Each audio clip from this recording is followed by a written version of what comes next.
गोरेगाव पूर्वेत पावसाचा जोरदार शिरकाव. कोयना वसाहत, कोयना नगर आणि पाचबावडी परिसरात बुधवारी अचानक पावसाला सुरुवात झाली आणि त्यात अनेक दुकाने जलमय झाली.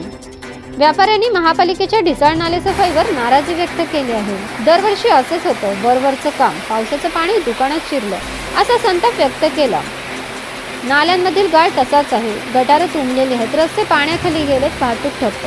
ही तर सुरुवात आहे, पुढे काय होणार? स्थानिकांनी प्रशासनाला जागा होण्याची साथ घातली आहे.